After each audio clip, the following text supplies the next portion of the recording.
Hello, I'm Dr. Joyce. Welcome to Recovery, Becoming a Better Version of Yourself Every Day. This is episode 1, The Patient. It was just after Valentine's Day. Our home was still decorated with hearts, and the air felt thick with love and new beginnings. In that bassinet was my newest joy, my newborn. Watching him sleep, I felt a peace I had never known before. As a physician, I understood the biology, but as a mother, I felt the miracle. I realized my milk was finally coming in. In that moment, everything was perfect. I was safe. My family was safe. I was the one who provided the care, the one who held it all together. But then a shadow flickered. It started with a dull headache, something I tried to dismiss as just the exhaustion of new motherhood. The fatigue followed.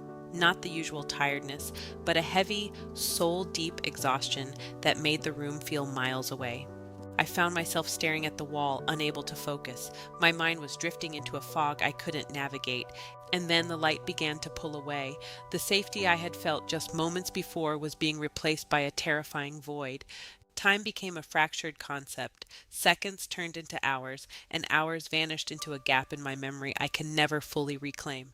Flashes of white, the sound of wheels on linoleum, voices that sounded like they were underwater, calling a name that felt unfamiliar. I heard the urgency in their tone. The medical jargon I used every day was now being directed at me, but I couldn't grasp the meaning. Outside that fog, my family was gathered, their faith the only bridge across the silence. They were praying for a miracle I didn't yet know I needed. When I finally opened my eyes, the world was small and sterile. I was in the ICU, surrounded by machines and concerned faces. The steady rhythmic beep of the monitors was the only thing grounding me. I tried to ask what had happened, but there were no words. My voice, my primary tool for healing others, had simply vanished into the silence of my own body. I looked at my right arm and commanded it to move. I reached out with my mind, but the connection was severed. Nothing happened. For the first time in my life, I was no longer the doctor. I was the patient. All my knowledge couldn't fix what was broken in that moment. The road back began with a single, trembling step. It wasn't about being perfect, it was about the evidence of progress.